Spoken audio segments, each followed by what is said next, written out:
عمل علماء فرماتے ہیں حسد کہ مومن مومن سے جلتا ہے، کسی کی ترقی کو نہیں دیکھ سکتا، اسٹوڈنٹ دوسرے اسٹوڈنٹ کی ترقی کو نہیں دیکھ سکتا، ایک مولوی دوسرے مولوی کی ترقی کو نہیں دیکھ سکتا، ایک انجمن دوسری انجمن کی ترقی کو نہیں دیکھ سکتی، ایک تنظیم دوسری تنظیم کی ترقی کو نہیں۔ یہ کہاں سے پیدا ہوتا ہے؟ یہ نگاہ حسد سے پیدا ہوتی ہے۔ امام نے فرمایا حاسد کبھی شیعہ نہیں ہو سکتا۔ اگر دیکھنا ہے کہ میرے دل میں حسد ہے یا نہیں ہے، سب سے پہلے یہ دیکھیے میرا بھائی، میرا رشتہ دار، میرا کولیگ جو ترقی کر رہا ہے، آپ کے دل میں کون سا احساس آ رہا ہے؟ کیا اس کے لیے دعا نکل رہی ہے یا حسد پیدا ہو رہا ہے؟ علماء میں اور خواتین میں بڑا حسد ہوتا ہے۔ علماء تو نہیں، عالم تو نہیں کہہ رہا، لیکن مولوی کہہ دوں، یہ حسد کی بیماری، کیونکہ جن چیزوں میں زیادہ کمپٹیشن ہوتا ہے، جن مراکز میں زیادہ کمپٹیشن ہوتا ہے، وہاں پہ حسد پایا جاتا ہے۔ معصوم فرماتے ہیں اس کا تعلق بھی نگاہ سے ہے۔ تیسرا گناہ فرمایا وہ ہے نگاہ حرام، کہ مولا علی فرماتے ہیں آخری زمانے میں ایمان کو بچانا اتنا مشکل ہوگا جس طرح ہاتھ پہ آگ کے انگارے کو رکھنا۔ آج لوگ سوال کرتے قبلہ میں کیسے پتہ چلے ہم نیک ہیں؟ میں نے کہا کوئی بڑی بات نہیں، موبائل نکالو پتہ چل جائے گا۔ آج ہر مومن کی موبائل سے پتہ لگ سکتا ہے وہ مومن ہے، علی والا ہے یا امیر شام والا ہے، تھوڑی دیر میں پتہ چل سکتا ہے۔ آئیڈیو کون سے ہیں، پکچر کون سی ہیں، کانٹیکٹ کون سے ہیں، اکاؤنٹ کون سے ہیں۔ آج پیٹرن، پاسورڈ، اتنا موبائل کو بند کیا جاتا ہے، پتہ نہیں ملینز پڑے ہوئے ہیں اس میں۔ ہمارے یورپ کے دوست بتاتے ہیں قبلہ ایک ہمارے بیٹے کو ہم نے گاڑی پہ چڑھایا اور وہ غلطی سے موبائل بھول گیا۔ ابھی 1 گھنٹہ نہیں ہوا تو کہ ڈیڈی میری موبائل، کہ بھائی 1 گھنٹے کے بعد لے لیں گے۔ اس نے کہا کہ میں زندہ نہیں رہ سکتا اپنی موبائل کے بغیر۔ موبائل نہ ہو اس طرح جیسے انسان کا سانس گھٹ رہا ہو۔ آج شیطان جیب میں آ گیا، گھر میں آ گیا۔ پہلے گناہ کرنے کے لیے جگہ ڈھونڈنے کی ضرورت تھی، گناہ کرنے کے لیے کچھ قدم آگے جانا پڑتا تھا، لیکن آج یوٹیوب، فیس بک، واٹس ایپ جہاں کھولے انسان گناہ سامنے ہے۔ اس لیے معصوم نے فرمایا آخری زمانے میں جو اپنے ایمان کو بچاتا ہے اس کا مقام اصحاب رسول سے بلند ہو جاتا ہے۔ کیوں؟ کیونکہ اس زمانے میں ایمان کو بچانا بہت ہی مشکل ہے، مخصوصاً نگاہ کو بچانا۔ ایسے ایسے واقعات ہیں آپ سن کے حیران رہ جائیں گے۔ شیخ مفید فرماتے میں نے خواب میں دیکھا کہ سیدہ آتی ہیں اور ہاتھ میں 2 بچے ہیں، فرماتی شیخ میرے بچوں کو پڑھاؤ۔ فرماتے میں نیند سے اٹھا، رونے لگا، مولا مجھ سے کوئی غلطی تو نہیں ہو گئی؟ میں کیا حسن حسین کو پڑھا سکتا ہوں؟ میں ان کی پاؤں کے خاک کے برابر بھی نہیں۔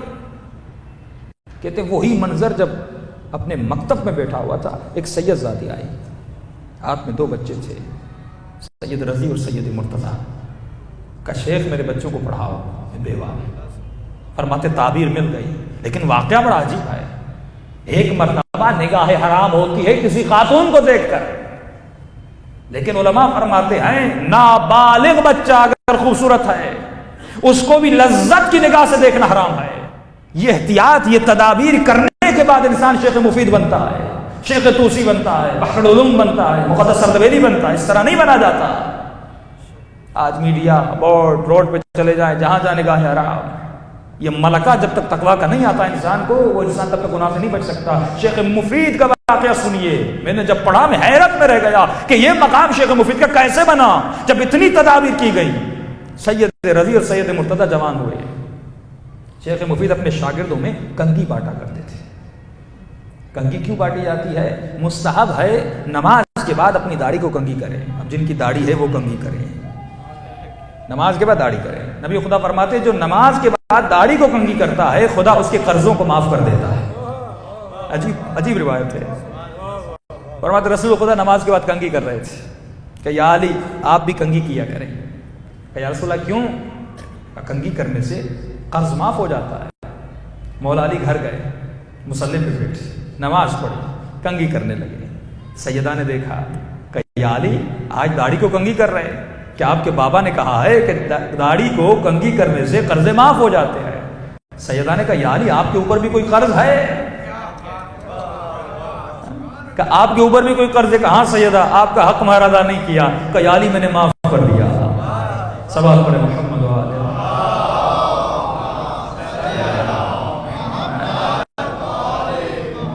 اسی وقت سیدہ نے کہا یا علی میں نے معاف کر دیا۔ تو یہ چھوٹی چھوٹی باتیں ہیں لیکن ان پہ عمل کرنا بڑا عجیب ہے۔ شیخ مفید نے کنگیاں بانٹیں شاگردوں میں، سید رضی اور سید مرتضیٰ کو کنگھی نہیں ملی۔ یہ دونوں گھر گئے، اپنی ماں سے شکایت کی کہ بھائی شیخ صاحب نے سب کو دیں لیکن ہمیں نہیں دی۔ ان کی والدہ آئیں شیخ مفید کے پاس کہ شیخ مفید میرے بچوں سے کوئی ناراضگی ہے، کنگھی نہیں دی۔ شیخ مفید نے تعجب میں پوچھا کہ کیا آپ کے بچوں کی داڑھی اتر آئی ہے؟ غور سے سنیے گا کہ آپ کے بچوں کی داڑھی اتر آئی ہے؟ کہاں شیخ، میرے بچے جوان ہو گئے، بالغ ہو گئے۔ کہ جب آپ اپنے بچوں کو لے کر آئی تھی چھوٹے تھے اور انتہائی خوبصورت تھے، میں آپ کے بچوں کو دیکھتا نہیں تھا۔ وہ دن آج کا دن، مجھے پتا ہی نہیں تھا یہ بالغ ہو گئے۔ اگر مجھے پتا ہوتا ان کے چہرے پہ داڑھی آ گئی تو میں کنگھی دے دیتا، لیکن فرمایا نابالغ بچہ اگر خوبصورت ہو میں نہیں دیکھتا تھا کہیں نگاہ حرام میں مبتلا نہ ہو جاؤ۔ یہ کون کہہ رہا ہے؟ شیخ مفید، جو امام زمانہ کی توقیات کو لکھتے ہیں، اس قدر احتیاط کیا کرتے تھے، تب جا کر شیخ مفید بنتے آئے۔ شیخ رجب علی خیاط کیوں بنا، جس کو امام زمانہ سلام کا جواب دیتے ہیں؟ اسی اپنی نگاہ کو بچانے کی خاطر۔ کہتے ہیں میں جوائنٹ فیملی میں رہتا تھا۔ آج واقعاً اپنی شادیوں کو دیکھیں کہ اہل بیت کی شادیاں ہیں، اپنے فنکشنز کو دیکھیں اہل بیت کے فنکشنز ہیں، اپنے گھروں کو دیکھیں یا وہی گھر ہیں جو سیدہ کا گھر تھا؟ نہیں ہے، عمل نہیں ہے۔ جب عمل نہیں پھر روکا امام زمانہ کیوں نہیں آتے؟ شیخ رجب علی خیاط کہتے ہیں جوائنٹ فیملی تھی، ایک مرتبہ گھر خالی ہوا، کسی خاتون نے رشتہ داروں میں سے مجھے گناہ کی دعوت دی، فرماتے خالی گھر تھا، میں نے جواب دیا، لیکن اس خاتون نے مجھے دھمکایا کہ اگر گناہ نہیں کرو گے ہم آپ کو بدنام کر دیں گے۔ کہ میں دوڑتا ہوا اپنے گھر کی چھت پر گیا، وہ خاتون میرے پیچھے پیچھے۔ اب دو ہی راستے تھے، یا گناہ کرتا یا چھت کے نیچے گرتا، اور گرتا تو مرتا۔ اتنا ایمان قوی تھا، کہا گناہ نہیں کروں گا، مرتا ہوں تو مر جاؤں، مخالفت امام نہیں کروں گا، مرتا ہوں تو مر جاؤں۔ ایک مرتبہ کہتا ہے میں نے بسم اللہ کہہ کے چھت سے چھلانگ لگائی، جیسے زمین پہ گرنے لگا مجھے ایسے لگ رہا تھا کوئی اپنے ہاتھوں پر بٹھا کر مجھے زمین پہ آہستہ آہستہ لا رہا ہے۔ یہ شیخ رجب علی خیاط نوجوانی کا عالم ہے۔ فرمایا اسی وقت میرا قلب منقلب ہوا، میں دوڑتا ہوا مسجد گیا، میرے دل نے کہا 2 رکعت نماز شکرانہ پڑھو کہ شیخ آج گناہ سے بچ گیا ہے۔ کہتا 2 رکعت نماز شکرانہ پڑھی، لیکن یہ نماز ویسی نماز نہیں تھی جیسے پہلے پڑھتا تھا، اس میں عجیب لطف تھا، عجیب لذت تھی، بس گریا ہی گریا تھا، آنکھوں سے آنسو ہی آنسو تھے، رکوع میں جاتا تھا رکوع نہیں رکتا تھا، سجدہ نہیں رکتا تھا۔ کہتا یہاں پہ جیسے نماز کے آخری سلام پر پہنچا تو میرے مولا نے مجھے جواب دیا وعلیک السلام یا شیخ۔ جب انسان اپنے عمل کو بچاتا ہے، ان کے بہت بڑے شاگرد تھے، جس طرح میں نے کہا امام زمانہ کی نگاہ ہے افق الاعلی، یہ کل بتاؤں گا، سدرۃ المنتہا تک امام کی نگاہ جاتی ہے۔ سدرۃ المنتہا کیا ہے؟ فرمایا وہ مقام ہے جب یہ خدا معراج پر گئے تو جبرائیل رک گیا کہ جبرائیل مجھے تنہا مت چھوڑو، کہ یا رسول اللہ اگر میں ایک قدم آگے بڑھاؤں میرے پر جل جائیں۔ اور مولا فرماتے ہیں امام کی نگاہیں جبرائیل کے مقام سے بہت آگے تک جاتی ہیں، اور وہی مولا فرماتے ہیں ہفتے میں 2 مرتبہ تمہارے اعمال میرے سامنے لائے جاتے ہیں، اگر نیکیاں ہوں میں خوش ہوتا ہوں، اگر برائیاں ہوں میرے دل کو بڑی تکلیف ہوتی ہے۔ اور مولا فرماتے ہیں جو ہماری نگاہوں کے سامنے گناہ نہیں کرتے، جو شاگرد ہوتے ہیں پھر ان کی نگاہیں اپنے شاگردوں پر ہوتی کہ شاگرد کہاں جا رہا ہے، کیا کر رہا ہے۔ ان کے شاگرد ہے قبلہ، میں گاڑی میں سفر کر رہا تھا، میں نے عجیب منظر دیکھا، گاڑی میں جو 2-3 لوگ بیٹھے ہوئے تھے، پہلے ان کی شکلیں انسانی تھیں، لیکن جیسے جیسے گاڑی چلنے لگی آہستہ آہستہ ان کی شکلیں بدل کر حیوانی شکلوں میں بدل گئی۔ فرمایا یوم تبلی السرائر، یہ دنیا کا جو بدن ہے یہ خدا نے دیا، لیکن آخرت میں جو بدن ملے گا وہ آپ کے عمل کا بدن ہوگا۔ وہاں پہ سرائر، جو برائیاں جو نیکیاں انسان کرتا ہے وہ تمام تر ایک بدن میں بدل کر آپ کو دی جائیں گی۔ اگر گناہ کیے تو حیوانی بدن، اگر نیکیاں کی تو فرمایا نور نکلے گا چمکتا ہوا ان کے چہروں سے۔ فرماتے اچانک ان کے چہرے بگڑ گئے، حیوانی شکلیں بن گئی، پھر ان کی شکلیں انسانی ہو گئی۔ انہوں نے پوچھا قبلہ یہ عجیب منظر میں نے پہلی مرتبہ دیکھا۔ شیخ رجب علی خیاط کہتے ہیں تو نے توجہ نہیں کی، جب تو گاڑی میں سوار ہوا تھا ان کی شکلیں انسانی تھیں، لیکن گاڑی چل رہی تھی، ایک خاتون کو انہوں نے گاڑی پر سوار کیا، وہ ڈرائیور آئینے سے اس خاتون کو نگاہ حرام سے دیکھ رہا تھا، اور وہ سب لوگ اس کو نگاہ حرام سے دیکھ رہے تھے. فرمایا جیسے وہ نگاہ حرام میں مبتلا ہوئے ان کی شکلیں حیوانی شکلوں میں بدل گئی. پھر جیسے وہ خاتون اتر گئی ان کی شکلیں انسانی بن گئی. سوال یہ ہے کہ شیخ رجب علی خیاط کو پتہ کیسے چلا کہ گاڑی میں یہ سارا اتفاق ہوا تھا؟ یہ غیب کی طاقت کیسے ملی؟ جو انسان اپنے اعضاء و جوارے کو بناتا ہے، مولا فرماتے ہیں وہ ہم اہل بیت میں سے بن جاتا ہے، صفات خدا کا حامل بن جاتا ہے. دنیا میں ہم اسی لیے آئے کہ صفات خدا کے حامل بنے، صفات اہل بیت کے حامل بنے، ورنہ کھانا پینا اعضاء نکاح کی لذت یہ تو ساری حیوان بھی لیتا ہے.